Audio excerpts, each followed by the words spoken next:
Welcome to shadow news. ముందుగా headlines చూద్దాం. కుంకి ఏనుగుల రాకపై లోకేష్ ట్వీట్. పవనన్నకు శుభాభినందనలు. కర్ణాటక ప్రభుత్వానికి కృతజ్ఞతలు తెలిపిన మంత్రి. చిత్తూరు జిల్లాలో రైతు సోదరుల కష్టాలకు చెక్. యువగలం పాదయాత్రలో ఈ సమస్యను రైతులు తన దృష్టికి తెచ్చారని వెల్లడి.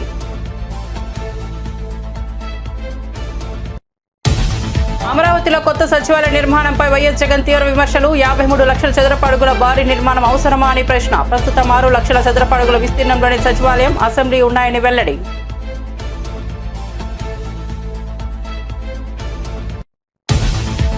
పాలకుర్తి కాంగ్రెస్ నేత ఝాన్సీ రెడ్డికి హైకోర్టు నోటీసులు. భర్త రాజేందర్ రెడ్డికి కూడా జారీ అయిన షోకాస్ నోటీసు. వివాదాస్పద భూమి కొనుగోలు వ్యవహారంలో చిక్కులు. విదేశీ పౌరసత్వంతో వ్యవసాయ భూమి కొన్నారని ఆరోపణ.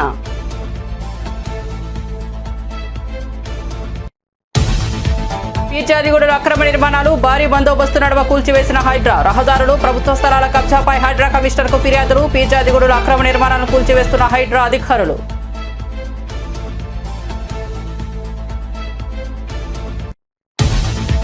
కొత్త రేషన్ కార్డుకు పెళ్లి సర్టిఫికేట్ అవసరం లేదన్న మంత్రి నాదెండ్ల స్పష్టీకరణ. దరఖాస్తు చేసిన 21 రోజుల్లోనే కొత్త రేషన్ కార్డు జారీ. జూన్లో 4.24 కోట్ల అందరికీ ఉచితంగా స్మార్ట్ రేషన్ కార్డులు. క్యూఆర్ కోడ్తో కూడిన స్మార్ట్ రేషన్ కార్డులు ఇవ్వనున్న ప్రభుత్వం. కాళేశ్వరంపై నిజం నిలకడగా తేలుతుందన్న కేటీఆర్. బ్యారేజీలో 2 పగుళ్లకే అనవసర రాద్ధాంతం చేస్తున్నారని ఆగ్రహం. కమిషన్ల నుంచి డైవర్షన్స్ కోసమే కాళేశ్వరం డ్రామా అనే ఆరోపణ. సీఎం రేవంత్ రెడ్డి అపరిచితులు అని ఎద్దేవా. ఇక వార్త వివరాల్లోకి వెళ్తే, ఉమ్మడి చిత్తూరు జిల్లా రైతు సోదరుల కష్టాలకు పరిష్కారం చూపేందుకు ఉప ముఖ్యమంత్రి పవన్ కళ్యాణ్ ప్రత్యేక చొరవ చూపడంపై మంత్రి నారా లోకేష్ ట్విట్టర్ వేదికగా స్పందించారు. పవనన్నకు శుభాభినందనలు అంటూ ట్వీట్ చేశారు. ఏనుగుల విధ్వంసంతో నష్టపోతున్న రైతుల కష్టాలు తీర్చేందుకు కర్ణాటక నుంచి కుంకి ఏనుగులను తెప్పించిన ఉప ముఖ్యమంత్రికి అడగ్గానే కుంకి ఏనుగులను అప్పగించిన కర్ణాటక ప్రభుత్వానికి మంత్రి లోకేష్ కృతజ్ఞతలు తెలిపారు. యువగలం పాదయాత్ర సందర్భంగా ఉమ్మడి చిత్తూరు జిల్లా రైతులు ఈ సమస్యను తన దృష్టికి తీసుకొచ్చారని మంత్రి నారా లోకేష్ గుర్తు చేసుకున్నారు. ఏనుగుల విధ్వంసంతో పంటలు నష్టపోతున్నామని రైతు సోదరులు తమ ఆవేదన వ్యక్తం చేశారని ఆయన అన్నారు. రైతుల కష్టాలకు చెక్ పెట్టేందుకు పవనన్న ప్రత్యేకంగా చొరవ చూపి కర్ణాటక ప్రభుత్వంతో మాట్లాడి ఒప్పించారని తెలిపారు.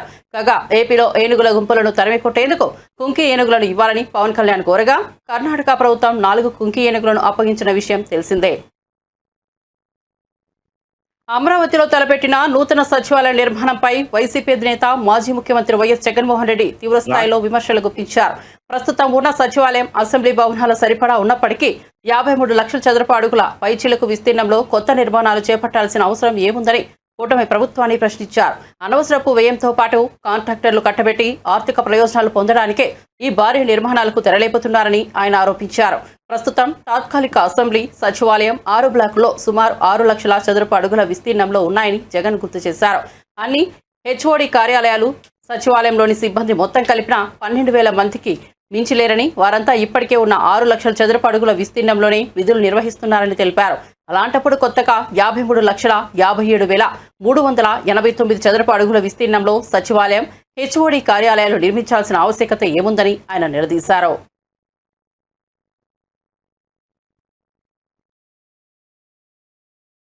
గనులపై హక్కులన్నీ కూడా ఏపీఎండిసి సంస్థ తీసుకొచ్చి ఆ గనుల విలువ 191,000 కోట్లుగా లెక్క కట్టి మొత్తం ఆ గనులన్నింటినీ కూడా తాకట్టు పెట్టి బాండ్లు జారీ చేయడం ద్వారా 9,000 కోట్ల రూపాయలు అప్పులు తీసుకొచ్చే కార్యక్రమం చేస్తా ఉన్నాడు చంద్రబాబు. ఇది ఎందుకు రాజ్యాంగం ప్రకారం తప్పు అని అంటే, రాజ్యాంగంలోని ఆర్టికల్ 293(1) ప్రకారం కన్సాలిడేటెడ్ ఫండ్ ను తాకట్టు పెట్టి అప్పు తీసుకునే వెసులుబాటు కేవలం రాష్ట్ర ప్రభుత్వానికి మాత్రమే ఉంటుంది.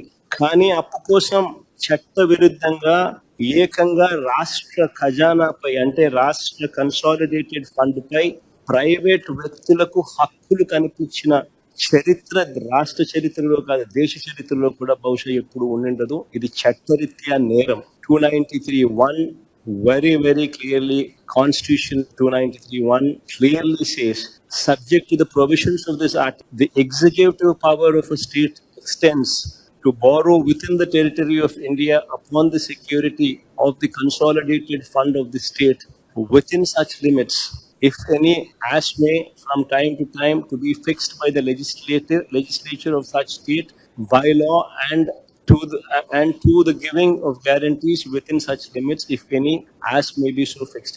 రాష్ట్ర ప్రభుత్వానికి మాత్రమే ఎక్స్క్లూసివ్ అథారిటీ ఉంటుంది. అంతేకాదు ఏపీఎండిసి భవిష్యత్తును కూడా చంద్రబాబు నాయుడు గారు అంధకారమయం చేస్తా ఉన్నారు. ఏకంగా ఏపీఎండిసిని తాకట్టు పెట్టి అప్పులు తీసుకొని వచ్చి ఆ అప్పులను డైవర్ట్ చేసుకుంటూ ఏపీఎండిసిని శాశ్వతంగా కూడా అప్పుల ఊపులేకనెట్టే కార్యక్రమం కూడా చంద్రబాబు నాయుడు గారు దగ్గరుండి కూడా చేస్తా ఉన్నారు. మన ప్రైవేట్ మైన్స్ మీద, మన రాష్ట్ర ప్రభుత్వానికి సంబంధించిన మైన్స్ మీద ప్రైవేట్ వ్యక్తులకు ఆజమాయిషీ ఇస్తా ఉన్నాడు. రాష్ట్రానికి ఉన్న 436 గనులపై హక్కులన్నీ కూడా ఏపీఎండిసి సంస్థ తీసుకొచ్చి ఆ గనుల విలువ 191,000 కోట్లుగా లెక్క కట్టి కాంగ్రెస్ పార్టీ పాలకుర్తి నియోజకవర్గ ఇన్ఛార్జిగా వ్యవహరిస్తున్న ఝాన్సీ రెడ్డి, ఆమె భర్త రాజేందర్ రెడ్డికి హైకోర్టు షోకాజ్ నోటీసులు జారీ చేసింది. వివాదాస్పద భూమి కొనుగోలుకు సంబంధించిన ఒక కేసులో భాగంగా న్యాయస్థానం ఈ ఆదేశాలు ఇచ్చింది. మహబూబాబాద్ జిల్లా తొర్రూరు మండలం గుర్తూరు గ్రామంలో ఝాన్సీ రెడ్డి దంపతులు 2017లో సుమారు 75 ఎకరాల వ్యవసాయ భూమిని కొనుగోలు చేశారు. అయితే ఇటీవల కాంగ్రెస్ ప్రభుత్వం ఈ స్థలంలో స్కిల్ డెవలప్మెంట్ సెంటర్ ఏర్పాటుకు శంకుస్థాపన చేయడంతో ఈ భూ వ్యవహారం వెలుగులోకి వచ్చింది. ఈ నేపథ్యంలో దామోదర్ రెడ్డి అనే వ్యక్తి హైకోర్టును ఆశ్రయించారు. విదేశీ పౌరసత్వం కలిగిన ఝాన్సీ రెడ్డి ఇక్కడ వ్యవసాయ భూమి ఎలా కొనుగోలు చేస్తారని ఆయన పిటిషన్లో పేర్కొన్నారు. కొత్త రేషన్ కార్డు పొందాలంటే వివాహ ధృవీకరణ పత్రం తప్పనిసరి అంటూ జరుగుతున్న ప్రచారంపై ఏపీ పౌర సరఫరాల శాఖ మంత్రి నాదెండ్ల మనోహర్ స్పందించారు. రేషన్ కార్డుల జారీకి ఎట్టి పరిస్థితుల్లోనూ పెళ్లి సర్టిఫికేట్ గానీ, పెళ్లి పత్రిక గానీ, వివాహానికి సంబంధించిన ఫోటోలు గానీ అవసరం లేదని ఆయన తేల్చి చెప్పారు. ఈ విషయంలో క్షేత్రస్థాయిలోని సిబ్బంది ఎలాంటి పొరపాట్లను తావివ్వకూడదని ఆదేశించారు. రేషన్ కార్డు కోసం ఎవరు దరఖాస్తు చేసుకున్నా తప్పనిసరిగా స్వీకరించాలని, ఏవైనా సందేహాలుంటే క్షేత్రస్థాయిలో పరిశీలించి తగిన నిర్ణయం తీసుకోవాలని అధికారులకు సూచించారు. రాష్ట్రంలో కొత్త రేషన్ కార్డుల కోసం దరఖాస్తు చేసుకున్న వారు ఎలాంటి ఆందోళన చెందాల్సిన పని లేదని నాదెండ్ల భరోసా ఇచ్చారు. మైగ్రేట్ అయిన వాళ్ళకి కొన్ని అడ్రస్ మార్పులు ఇవన్నీ కూడా దాదాపు 2 సంవత్సరాల నుంచి ప్రభుత్వంలో ఎక్కడ కూడా ఆ వెసులుబాటు కలగలేదు. కేంద్ర ప్రభుత్వం అదేవిధంగా గౌరవ సుప్రీంకోర్టు వారి ఇన్స్ట్రక్షన్స్ మేరకు ఈకేవైసీ తప్పనిసరి అనే కోణంలో రాష్ట్ర వ్యాప్తంగా ఆంధ్రప్రదేశ్లో కూటమి ప్రభుత్వం వచ్చిన తర్వాత ఒక నిర్ణయం తీసుకుని ప్రతి ఒక్క కార్డుని ఈకేవైసీ చేయాలనే ఒక ప్రయత్నం రాష్ట్ర వ్యాప్తంగా మేము ప్రారంభించినప్పుడు భారతదేశంలోనే 95% పూర్తి చేసుకున్న ఏకైక రాష్ట్రం ఈ రోజున ఆంధ్రప్రదేశ్. పూర్తి కాని పెండింగ్ ఉన్న సంఖ్య 22,55,498. ఈ రోజు వరకు మాకు వచ్చిన అప్లికేషన్స్ 5,48,176. అందులో 4,09,000 మెంబర్ అడిషన్ అంటే కొత్తగా సభ్యులు చేర్చడానికి కార్డులో. రెండోది కొత్త రైస్ కార్డు కావాలని 60,000 మంది కేవలం అప్లై చేశారు. రైస్ కార్డులో స్ప్లిట్టింగ్ అంటే కుటుంబ సభ్యులు పెళ్ళైన తర్వాతనో లేకపోతే ఇతర ప్రాంతానికి వెళ్ళిపోయడం వలన స్ప్లిట్టింగ్ అనేది ఎక్కువ మంది అడుగుతున్నారు. అది 44,000 మంది. చేంజ్ ఆఫ్ అడ్రస్ మేము ఈసారి కల్పించాం. అది యాక్చువల్గా ఈకేవైసీలోనే పూర్తి అయిపోయి ఉంటుంది. అందుకనే కేవలం దాంట్లో సంఖ్య 12,552. మెంబర్ డిలీషన్ ఇప్పటి వరకు 13,580 మంది అప్లై చేశారు. కూటమి ప్రభుత్వం వచ్చిన తర్వాత రైస్ కార్డ్ డేటాబేస్ని గ్రామ సచివాలయం, వార్డు సచివాలయంలో ఉన్న డేటాబేస్ని అనుసంధానం చేయడానికి కోసం ఒక ప్రయత్నం మేము చేశాం. ఇది నిరంతరంగా జరిగే ప్రక్రియ. దయచేసి మీరెవరు కూడా తొందరపడిపోయి ఏదో పలానా తేదీకి ముగిసిపోతుందని మాత్రం మీరు అనుకోవద్దు. క్లోజింగ్ డేట్ లేదు దీనికి. మాకు ప్రభుత్వ ఆదేశాల మేరకు మాకు 21 రోజులు సమయం ఉంటుంది. ఒక అప్లికేషన్ తీసుకున్న తర్వాత 21 రోజుల్లో అప్లికేషన్ స్వీకరించిన తర్వాత తప్పకుండా మేము పరిష్కారం చేస్తాం. 4,24,59,128 మందికి ఉచితంగా మేము రైస్ కార్డ్స్ మేమే జారీ చేస్తాం జూన్ మాసంలో. మ్యారేజ్ సర్టిఫికేట్ కావాలని చాలా మందిని ఇబ్బంది పెడుతున్నారు. చాలా స్పష్టంగా ఆదేశాలు జారీ చేయడం జరిగింది. ఎట్టి పరిస్థితిలో కూడా మ్యారేజ్ సర్టిఫికేట్ అవసరం లేదు. రెండో ప్రధాన అంశం, గతంలో ఎవరినైతే మీరు చేర్చగలుగుతారో కార్డులో 15 సంవత్సరాలకే పరిమితమైంది. 15 కానీ 15 సంవత్సరాల లోపు కానీ అది కూడా సవరించాం. వయసుతో సంబంధం లేదు. ఇప్పుడు మెంబర్ డెలిషన్ గురించి చాలా మంది అడుగుతున్నారు. ఇక్కడ వచ్చిన ప్రధాన సమస్య ఏంటంటే ఒక పేరు తొలగించాలంటే దానికి మన దగ్గర డెఫినెట్గా డాక్యుమెంట్ ఉండాలి, ఒక ప్రూఫ్ ఉండాలి. లేకపోతే కావాలని కొంతమంది ఎవరైనా పొరపాటు జరిగితే వాళ్ళ పేరు లేకపోతే భవిష్యత్తులో ఇబ్బంది పడతారనే ఉద్దేశంతో మెంబర్ డెలిషన్ మాత్రం ఓన్లీ డెత్ కేసెస్కి పరిమితం చేస్తున్నాం ప్రస్తుతం. ఎవరైతే ఇతర రాష్ట్రాల్లో ఉన్నారో లేదా వాళ్ళ బిడ్డలు ఇతర దేశాల్లో ఉన్నారు, సో వాళ్ళకు కూడా ఈ వెసులుబాటు కల్పించాం. ట్రాన్స్జెండర్స్కి, లింగ మార్పిడి జరిగిన వాళ్ళకి ఈ అవకాశం కల్పించాం. దాంతోపాటు మీ అందరికీ కూడా కుటుంబ సభ్యుల్లో సెల్ఫ్ అంటే హెడ్ ఆఫ్ ద ఫ్యామిలీ ఎవరనేది ఉండేది మనకి కార్డులో, అది కూడా చేంజ్ చేసుకోవడానికి ఒక వెసులుబాటు కల్పించాం. మంది మైగ్రేట్ అయిన వాళ్ళకి కొన్ని అడ్రస్ మార్పులు, ఇవన్నీ కూడా దాదాపు 2. కాళేశ్వరం ప్రాజెక్టుకు సంబంధించిన వాస్తవాలు నిలకడగా వెలుగులోకి వస్తాయని BRS working president Sircilla MLA K T Rama Rao పేర్కొన్నారు. కాంగ్రెస్ ప్రభుత్వం కమిషన్ల వ్యవహారం నుంచి ప్రజల దృష్టిని మరల్చేందుకే కాళేశ్వరంపై అనవసర రాద్ధాంతం చేస్తోందని ఆయన ఆరోపించారు. హైదరాబాద్ లో ఆయన మీడియాతో మాట్లాడుతూ ఒక బ్యారేజీలో 2 చోట్ల పగుళ్లు కనిపిస్తే ఏదో పెను ప్రమాదం జరిగినట్లుగా చిత్రీకరించారని విమర్శించారు. ప్రభుత్వం మొత్తం కమిషన్లు కమిషన్లు కమిషన్లు 20% కమిషన్లు 30% కమిషన్లు. మొన్న ఒక మంత్రి గారు చెప్పిన మీరు విన్నారు, కొండ సురేఖమ్మ పుణ్యం కట్టుకున్నది. ఆఖరికి ఒక్క మాట మాత్రం నిజం చెప్పింది, మా ప్రభుత్వంలో ఫైళ్లు కదలాలంటే మంత్రులు చేయి దడపందే కాదు, కానీ నేను ఒక్కదాన్ని మాత్రం మంచిదాన్ని మా వాళ్ళు అందరూ లంగాలని చెప్పింది. ఆమె నిజాయితీ, ఆమె సంగతి నాకు తెలియదు కానీ మాట మాత్రం చెప్పింది, కుల్ల చెప్పింది. మంత్రులు పైసలు తీసుకుంటారు, ఫైళ్లు కదలాలంటే నిజాయితీగా చెప్పింది. ఇంకో తమ్ముడు ఉన్నాడు ఎమ్మెల్యే మహబూబ్ నగర్, ఆయన కుల్ల చెప్పిండు, కాంగ్రెస్ ఎమ్మెల్యే 30% కమిషన్ తీసుకుంటాను మా మంత్రులని. ఇక ఆఖరికి కాంట్రాక్టర్లు వచ్చి సెక్రటేరియట్లో ధర్నా పెట్టిండ్రు. ఉప ముఖ్యమంత్రి బట్టి విక్రమార్క ఛాంబర్ ముంగట 20% కమిషన్ 30% కమిషన్ నీకిస్తే మాకేం మిగులుతుంది రాబోయే అని చెప్పి వాళ్ళు. ఇదంతా ఎందుకు చెప్తున్నా అంటే, ఇక కమిషన్ల లొల్లి మొత్తం ఊరూరికి పోయింది, గ్రామ గ్రామానికి పోయింది, మనిషి మనిషికి పోయింది. వీళ్ళెంత కుంభకోణాలు ఎంత దోపిడీ చేస్తున్నారో ఈ 16-17 నెలలనే బిల్డర్లను, కాంట్రాక్టర్లను, ఆఖరికి చిన్న చిన్న నాయకులను ఎవ్వని వదలకుండా తాట తీస్తున్నారు, కమిషన్లు తింటున్నారు అనే మాట తెలిసినాక మరి పబ్లిక్ మైండ్ డైవర్ట్ చేయాలి కదా. అందుకే ముఖ్యమంత్రి ఏం చేసిండు, కేసీఆర్ గారికి కమిషన్ నోటీస్ లేదు, కాళేశ్వరం కమిషన్ నోటీసులని ఎన్నో కథ. ఇక అది రాగానే మిగతాన్ని మరుగున పడతాయి. కేసీఆర్ అంటే మొన్న ఎట్లుంటుందో వరంగల్ చూసిరు కదా, మీరు చూసిరు, వచ్చిరు అందరూ. కేసీఆర్ కదిలితే మొత్తం మళ్ళీ తెలంగాణ సమాజం అంతా అక్కడికి వచ్చి వరంగల్కి వచ్చి చరిత్రలో చూడని ఒక అద్భుతమైన మీటింగ్ అద్భుతంగా విజయవంతం చేసినందుకు నిర్మల్ జిల్లా నాయకులకు, నిర్మల్ తాలూకా నాయకులకు కూడా మనస్ఫూర్తిగా ధన్యవాదాలు చెప్తున్నాను. కేసీఆర్ కదలంగానే వీళ్ళకి భయం పుట్టుకున్నది. మళ్ళీ అమ్మ కేసీఆర్ బయటికి వచ్చిండు, మళ్ళీ లక్షల మంది వచ్చిర్రు, మన పని తుస్సు. కాబట్టి ఏం చేయాలి, ఏదో ఒకటి చేయాలి, నోటీసులు ఇవ్వాలి, ఏదో జరుగుతుందన్నట్టు బిల్డప్ ఇవ్వాలి, ఏదో ఒకటి చేసి మన వైఫల్యాల నుంచి, మన అటర్ ఫ్లాప్ గవర్నమెంట్ నుంచి ప్రజల దృష్టి మలచాలి. ఒకటే పనులున్నది ప్రభుత్వం మొత్తం, కమిషన్లు కమిషన్లు కమిషన్లు 20% కమిషన్లు 30% కమిషన్లు. మొన్న ఒక మంత్రి గారు చెప్పిన వైఎస్ఆర్సీపీ నాయకత్వంలో గత 5 ఏళ్ల పాలన పూర్తిగా ఫేక్ బటన్ రాజకీయాలపైన సాగిందని టీడీపీ నేత నిమ్మల రామానాయుడు విమర్శించారు. సంక్షేమంపై ఫేక్ ప్రచారాలు చేస్తూ పథకాల అమలులో నాణ్యత లేకుండా ప్రజలను మభ్యపెట్టుతున్నదే జగన్ పని అని మండిపడ్డారు. వాస్తవానికి దూరంగా వంచనతో నిండి ఉన్న పాలన వల్ల రాష్ట్రం తీవ్రంగా నష్టపోయిందని ఆరోపించారు. ఎందుకంటే fake welfare, fake button, fake CM Jaganmohan రెడ్డిని ఎందుకు చెప్తూ ఉన్నానంటే, మోసకారి సంక్షేమం ఏదైతే ఉందో దాన్ని ఒక్కసారి మీరందరూ కూడా గుర్తు చేసుకోండి. ఆ రోజు ఏదైతే రైతు భరోసా పేరు చెప్పి పిఎం కిసాన్ అని చెప్పి 6,000 రూపాయలు ప్రధానమంత్రి గారు ఇస్తారు ప్రతి సంవత్సరం కూడా. ప్రధానమంత్రి గారు పిఎం కిసాన్ కింద ఆ వాయిదా 2,000 రూపాయలు రైతుల అకౌంట్లో పడిపోయినాయి. రైతుల అకౌంట్లో పడిపోయిన తర్వాత రోజు మళ్ళీ జగన్మోహన్ రెడ్డి గారు రైతుల అకౌంట్లోకి 2,000 పంపిస్తున్నానని బటన్ నొక్కుతాడు. అంటే ఎంత ఫేక్గా కాదా ఇది. ఆల్రెడీ అప్పటికే ఒక రోజు ముందుగానే నరేంద్ర మోడీ గారి దగ్గర నుంచి మనకి అకౌంట్లోకి డబ్బులు వచ్చేసాయి రైతులకి. అంటే వచ్చేసినటువంటి సొమ్ము కూడా ఈయన మళ్ళీ దానికి ఒక పేపర్లో పెద్ద అడ్వర్టైజ్మెంట్ వేసుకుని, టీవీలో ఒక అడ్వర్టైజ్మెంట్ పెట్టుకుని ఒక ఫేక్ బటన్ నొక్కి మళ్ళీ మనల్ని మోసం దగా. అందుకే fake button, fake welfare, fake CM అన్నటువంటి పరిస్థితి జగన్మోహన్ రెడ్డిది.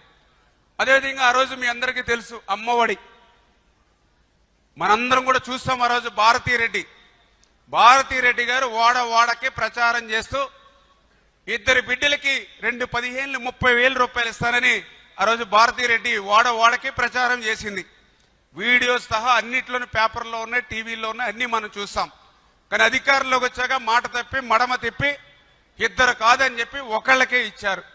పోనీ ఒకళ్ళకి ఇవ్వడం కూడా 15,000 అని చెప్పి మళ్ళీ దాన్ని మీ అందరికీ తెలుసు 14,000 చేశారు. తర్వాత మళ్ళీ 13,000 చేశాడు. లాస్ట్కి వచ్చేటి కొంతమందికి 7,000 రూపాయలు అందినటువంటి పరిస్థితి. ఇంకా ఎంత అన్యాయం అని అంటే 5 సంవత్సరాల్లో మళ్ళీ మీ అందరికీ కూడా ఒక సంవత్సరం ఎగ్గొట్టేసినటువంటి పరిస్థితి. అంటే ఒక సంవత్సరం మళ్ళీ ఎగ్గొట్టేశారు. మరి అటువంటి వ్యక్తి ఈరోజు మరి fake welfare, fake button, fake CM అనడంలో అతిశయోక్తి ఏమీ లేనిటువంటి పరిస్థితి అని చెప్పి ఈ సందర్భంగా మరి మీ అందరికి కూడా తెలియజేసుకుంటూ ఉన్నా. అదేవిధంగా మీ అందరికీ తెలిసి పెన్షన్ 3,000 రూపాయలు పింఛను పెంచుతానని చెప్పాడు ఆ రోజు.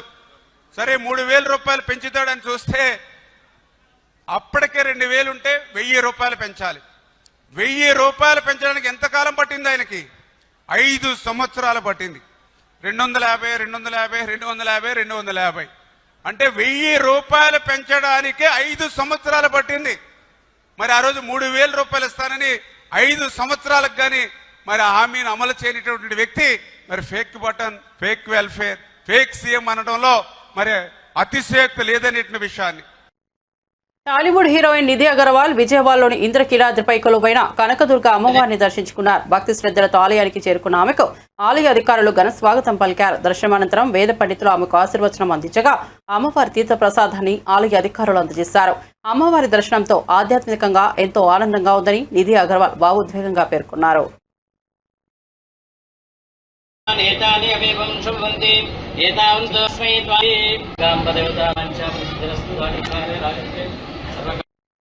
పంచాయతీరాజ్ గ్రామీణాభివృద్ధి శాఖ మంత్రి పవన్ కళ్యాణ్ శ్రీకాకుళం జిల్లా రావివలస గ్రామ ప్రజలతో వీడియో కాన్ఫరెన్స్ ద్వారా మాట్లాడారు.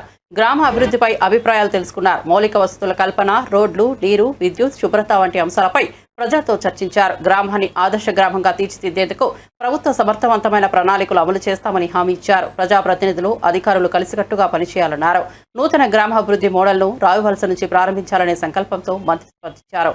గ్రామస్తుల నుంచి వచ్చిన సూచనలను అమల్లోకి తీసుకొస్తామని తెలిపారు.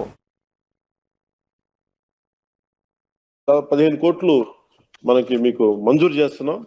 దీనికి గౌరవ మంత్రివర్యులు అచ్చెన్నాయుడు గారికి మనస్ఫూర్తిగా ధన్యవాదాలు తెలుపుకుంటా ఉన్నాం. అలాగే అధికారులు అందరికీ కూడా పేరు పేరున ధన్యవాదాలు తెలుపుకుంటాను. ఈ కార్యక్రమంలో పాల్గొన్న కింజరపు అచ్చెన్నాయుడు గారికి, టెక్కల శాసనసభ్యులు, గౌరవ మంత్రివర్యులు, అలాగే పంచాయతీరాజ్ మరియు గ్రామీణాభివృద్ధి శాఖ ప్రిన్సిపల్ సెక్రటరీ శ్రీ శశిభూషణ్ గారి సార్ కూడా మనస్ఫూర్తిగా నా ధన్యవాదాలు తెలుపుతా ఉన్నాను. అలాగే శ్రీకాకుళం జిల్లా కలెక్టర్ శ్రీ స్వప్నిల్ దినకర్ పుణ్కర్ గారికి కూడా నా ప్రత్యేక ధన్యవాదాలు. అలాగే పంచాయతీరాజ్ కమిషనర్ శ్రీ కృష్ణతేజ గారికి కానీ ఆకతాయిల్ని నిలువరించాలంటే మీరు బాధ్యత తీసుకొని మీరందరూ ఊరి నుంచి ఏకతాటిపైన గట్టిగా గొంతు ఎత్తకపోతే అది తప్పదు. అంటే నేను నా ఉద్దేశం ఏంటంటే మీరు రోడ్లు కట్టిన మన వాళ్ళు కాంపౌండ్ వాళ్ళు కట్టినంత మాత్రం ఆకతాయిలు ఏం మారరు. అంటే స్కూల్ వైపు చూడాలంటే భయపడాలంటే మీరు అందరూ ఏకతాటి ఇర్రెస్పెక్ట్ ఆఫ్ పొలిటికల్ పార్టీస్, మీరు కొంతమంది వైసీపీ ఉండొచ్చు, టీడీపీ ఉండొచ్చు, జనసేన ఉండొచ్చు, ఇంకే పార్టీ అయినా కావచ్చు, బీజేపీ ఉండొచ్చు, ఎవరైనా ఉండొచ్చు, కానీ ఇర్రెస్పెక్ట్ ఆఫ్ పార్టీస్. బట్ గ్రామానికి దగ్గరికి వచ్చేటప్పటికి మీరందరూ ఏకతాటిపైన ఉండటం అవసరం. ముఖ్యంగా స్కూల్ పిల్లలకు సంబంధించి కానీ గ్రామ ఉమ్మడి ఆస్తుల మీద కానీ మనందరం ఏకాభిప్రాయంతో ఉండాలని మనస్ఫూర్తిగా కోరుకుంటూ, అలాగే పిల్లలు రోజు బడికి వెళ్తున్నారా లేదా అనే విషయాన్ని కూడా తల్లిదండ్రులు, గ్రామ పెద్దలు కూడా చూసుకోవాలి. విద్య అనేది ఇందాక మన జగదీశ్వర్ గారు మాట్లాడుతా మన ఎడ్యుకేషన్ గురించి చాలా గొప్పగా చెప్పారు. అందువల్ల విద్య అనేది మనం పిల్లలకి ఇవ్వగలిగితే అది విలువైన ఆస్తి. అందుకని అది కూడా మీ దృష్టికి తీసుకొస్తా ఉన్నాను. అలాగే గ్రామ శుభ్రత, శానిటేషన్ వీటన్నిటికి కూడా మీరు అందరూ ప్రత్యేకించి భాగస్వామ్యం తీసుకోండి. కనీసం విలేజ్ సచివాలయాలు ఉన్నాయి, మీరందరూ పంచాయతీ ఆఫీసులు ఉన్నాయి, వీళ్ళందరూ కనీసం ఒక రోజుకి గ్రామ పరిసరాలని శుభ్రంగా చేసుకోవడంలో మీరు పార్టిసిపేట్ చేయాల్సిందిగా మనస్ఫూర్తిగా మిమ్మల్ని కోరుకుంటా ఉన్నాను. అంటే మన కష్టాలు వచ్చినప్పుడే విలువ తెలుస్తుంది. ఒకసారి మా ఇంట్లో ఏముంటుందంటే నాకు వాటర్ ట్యాంక్లో నీళ్ళు అయిపోతాయి. మామూలుగా నీళ్ళు ఉన్నప్పుడేమో 3-4 బకెట్ కూడా చేసేస్తాను, కానీ నీళ్లు లేనప్పుడు ఒక్క హాఫ్ బకెట్ తో సంపూర్ణంగా స్నానం చేస్తాను. అప్పుడు అనిపిస్తూ ఉంటుంది నీటి విలువ ఎంత నాకు. సో మీ అందరూ కూడా నాలాంటి అనుభవాలు ఉంటాయి. అందుకని వర్షాకాలంలో వర్షపు నీటిని మనం వృధా చేయకుండా నిల్వ చేసుకుంటే, అలాగే వ్యవసాయానికి మరి ఇతర అవసరాలకి వినియోగించుకోవాలి. అలాగే హరిత గ్రామాలు అంటే మొక్కలు వేయమంటే మొక్కలు వేసేటి వేసి మొక్కలు వేసి, కానీ దాన్ని ఎవరు మెయింటైన్ చేస్తారు? ప్రధాని నరేంద్ర మోదీ రాజస్థాన్ నుంచి వర్చువల్ గా 103 అమృత్ భారత్ రైల్వే స్టేషన్లను దేశవ్యాప్తంగా ప్రారంభించారు. ఇందులో తెలంగాణలో బేగంపేట, కరీంనగర్, వరంగల్ స్టేషన్లు, ఆంధ్రప్రదేశ్లో సూలూరుపేట స్టేషన్లు చోటు చేసుకున్నాయి. గుజరాత్ బహిరంగ సభలో మోదీ మాట్లాడుతూ పాకిస్తాన్ ఉగ్రవాద సంస్థలకు గట్టి హెచ్చరికలు జారీ చేశారు. నా నరాలో రక్తం కాదు సింధూరం మరుగుతోందంటూ శక్తివంతమైన సందేశం ఇచ్చారు. ఏప్రిల్ 22 దాడికి భారత్ కేవలం 22 నిమిషాల్లో ప్రతీకారం తీర్చిందని, 9 ప్రదేశాలను ధ్వంసం చేసిందని చెప్పారు. 3 సైనిక విభాగాలకు పూర్తిస్థాయి స్వేచ్ఛ ఇచ్చి దేశ రక్షణను మరింత బలోపేతం చేశామని మోదీ తెలిపారు. 22 अप्रैल को आतंकवादियों ने धर्म पूछकर हमारी बहनों की मांग का सिंदूर उजाड़ दिया था.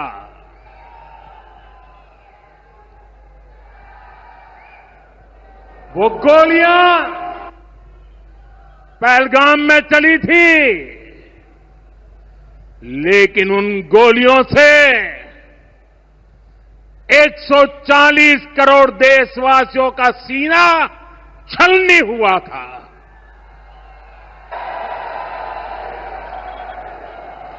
इसके बाद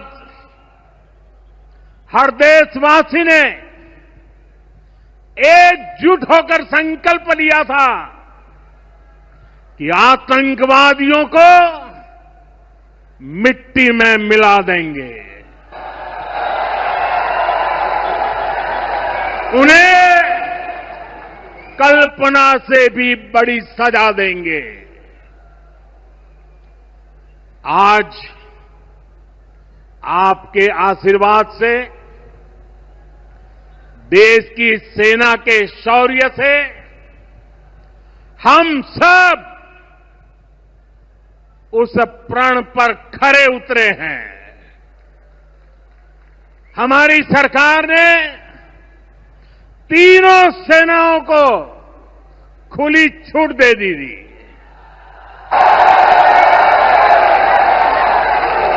और तीनों सेनाओं ने मिलकर ऐसा चक्रव्यूह रचा कि पाकिस्तान को घुटने टेकने के लिए मजबूर कर दिया. కూటమి ప్రభుత్వంపై వైఎస్ఆర్సీపీ సీనియర్ నేత మాజీ మంత్రి కారుమూరి వెంకట నాగేశ్వరరావు తీవ్రంగా విరుచుకుపడ్డారు. ఈ ప్రభుత్వం బోధజలే కార్యక్రమాలకే పరిమితమైందని, వాస్తవాలు మాత్రం కనిపించట్లేదన్నారు. ప్రజల సమస్యలపై దృష్టి లేకుండా ప్రతిపక్షాలపై నిందలే మిగిలాయన్నారు. ఇదే సందర్భంలో ఎమ్మెల్యే జగన్తో జరిగిన చర్చలో MP Kesineni Sivanath liquor scam ఎవరి వ్యవహారంలో జరిగింది అనే ప్రశ్నను వేశారని సమాచారం. కూటమి ప్రభుత్వం ప్రజలకు తగిన సేవలందించలేకపోతున్నదని, అసలైన సమస్యలపై దృష్టి మళ్లించేందుకే ఎప్పుడు ఆరోపణలు చేస్తోందని వైఎస్ఆర్సీపీ నేతలు విమర్శించారు. పైసలకే ఎకరం ఇస్తారు. కోట్లాది రూపాయలు విలువ చేసే భూములు 99 పైసలకే ఇస్తారు. రేఖలు తీసుకుని వచ్చేసేయండి, మన ఇంటికి వచ్చేసేయాలి, మీరు కాజా పూతరేఖలు తీసుకుని అని చెప్పి అక్కడ చెప్పాడు అతను. ఇన్ని మాటలు చెప్పిన వాళ్ళు 2,60,60,000 మందిని నిష్కారణంగా తీసేసింది మీరు కాదా అని అడుగుతున్నాను. ఇవాళ గవర్నమెంట్ వైన్ షాపులు పెట్టి దగ్గర 20,000 పైబడి కుటుంబాలు దాని మీద బతుకుతా ఉంటే అవి తీసేసి మీరు ఇవాళ మళ్ళీ ఒక 20,000 కుటుంబాలని రోడ్డును పాలు చేశారు. ఇవాళ నిన్న కేబినెట్ లో నిర్ణయం తీసుకుని ఏం చేశారయ్యా అంటే దగ్గర 10,000 కుటుంబాలు ప్లస్ 9,600 దగ్గర 20,000 కుటుంబాలని మీరు రోడ్డు పాలు చేస్తున్నారని చెప్పి ఈ సందర్భంగా అడుగుతున్నాను. మరి నిన్న కేబినెట్ లో వాళ్ళ కార్యకర్త చనిపోయాడు, ఆ కార్యకర్త కొడుక్కి కేబినెట్ లో నిర్ణయం తీసుకుని ఉద్యోగం ఇచ్చే కార్యక్రమం తీసుకున్నారు. మంచిదే, కాదనలేదు. మీరు పుష్కరాల్లో దగ్గర 29 మంది చనిపోయారు. మీరు గుంటూరు జిల్లాలో తిరిగినప్పుడు అక్కడ 8 మందో 9 మంది చనిపోయారు, ఇంకో చోట 3 మందో చనిపోయారు. ఆ కుటుంబాలు ఏం చేశారండి? ఆ కుటుంబాలకు ఎందుకు ఉద్యోగాలు ఇవ్వలేదు మీరు? ఆ కుటుంబాలు కూడా మీ వల్లే చనిపోయారు కదా. ఇతను మామూలుగా మీ కార్యకర్త చనిపోయాడు, ఇక్కడేమో వీళ్ళు మీ వల్ల, మీ నిష్కారణంగా మీ కారణం వల్ల చనిపోయిన వాళ్ళ కుటుంబాలు ఏమైనాయండి? అట్లకి లేదు. ఇవాళ ఈ రేషన్ దుకాణాల మీద మీరు ఇంత ఇబ్బంది పెట్టే కార్యక్రమం చేస్తున్నారంటే దారుణాతి దారుణం అని చెప్పి తెలియజేస్తున్నాను. ఒక పక్కనేమో వైన్ షాపులు, ఆ వైన్ షాప్ కి మళ్ళీ అటాచ్డ్ రూమ్, ఆ రూమ్ ఇంక తెల్లవారు నడుస్తూనే ఉంటది.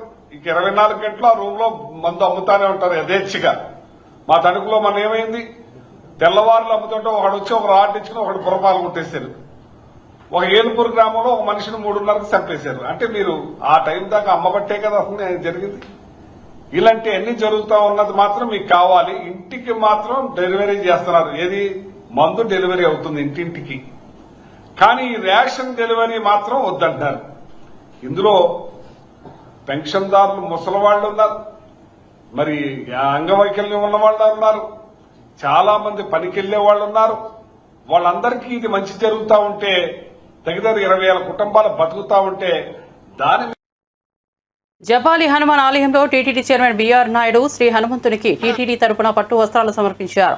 ఆలయ పండితులు, ఎండోమెంట్ అధికారులు చైర్మన్ కు పూర్ణకుంభ స్వాగతం పలికారు. అనంతరం స్వామివారికి ప్రత్యేక హారతులు నిర్వహించి చైర్మన్ బీఆర్ నాయుడుకి సింధూర వస్త్రంతో ఘన సత్కారం చేశారు. పండితులు తీర్థ ప్రసాదాలు అందజేశారు. ఈ సందర్భంగా బీఆర్ నాయుడు మాట్లాడుతూ రాష్ట్రంలోని ప్రముఖ హనుమాన్ ఆలయాలకు టీటీడీ నుంచి అన్ని విధాలుగా సహకారం అందించనున్నట్లు పేర్కొన్నారు.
కర్ణాటక నుంచి వచ్చిన 4 కుంకి ఏనుగులు చిత్తూరు జిల్లా పలంనేరు ఎలిఫెంట్ క్యాంపుకు చేరుకున్నాయి. బెంగళూరులోని విధాన సౌధ వద్ద అధికారికంగా Karnataka CM Siddaramaiah, deputy CM DK Shivakumar చేతుల మీదుగా ఏపీ తరపున డిప్యూటీ సీఎం స్వీకరించారు.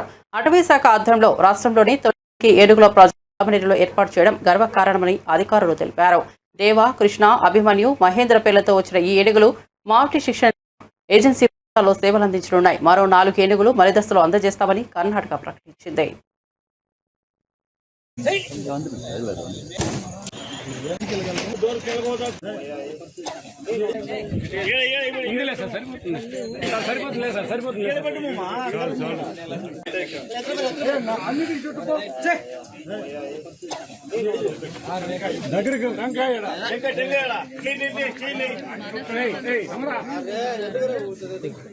బులెటిన్ ముగించే ముందు హెడ్లైన్స్ మరోసారి చూద్దాం. కుంకి ఏనుగుల రాకపై లోకేష్ ట్వీట్. పవన్ అన్నకు శుభాభినందనలు. కర్ణాటక ప్రభుత్వానికి కృతజ్ఞతలు తెలిపిన మంత్రి. చిత్తూరు జిల్లాలో రైతు సోదరుల కష్టాలకు చెక్. యువగలం పాదయాత్రలో ఈ సమస్యను రైతులు తన దృష్టికి తెచ్చారని వెల్లడి.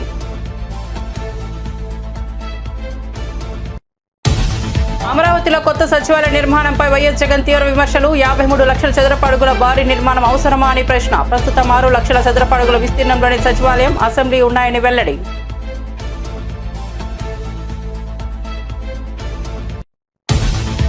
పాలకుర్తి కాంగ్రెస్ నేత ఝాన్సీ రెడ్డికి హైకోర్టు నోటీసులు. భర్త రాజేందర్ రెడ్డికి కూడా జారీ అయిన షోకాస్ నోటీసు. వివాదాస్పద భూమి కొనుగోలు వ్యవహారంలో చిక్కులు. విదేశీ పౌరసత్వంతో వ్యవసాయ భూమి కొన్నారని ఆరోపణ.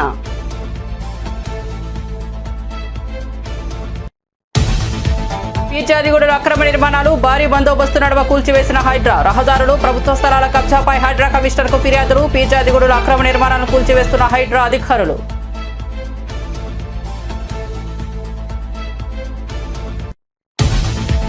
కొత్త రేషన్ కార్డుకు పెళ్లి సర్టిఫికేట్ అవసరం లేదన్న మంత్రి నాదెండ్ల స్పష్టీకరణ. దరఖాస్తు చేసిన 21 రోజుల్లోనే కొత్త రేషన్ కార్డు జారీ. జూన్లో 4.24 కోట్ల అందరికీ ఉచితంగా స్మార్ట్ రేషన్ కార్డులు. క్యూఆర్ కోడ్తో కూడిన స్మార్ట్ రేషన్ కార్డులు ఇవ్వనున్న ప్రభుత్వం.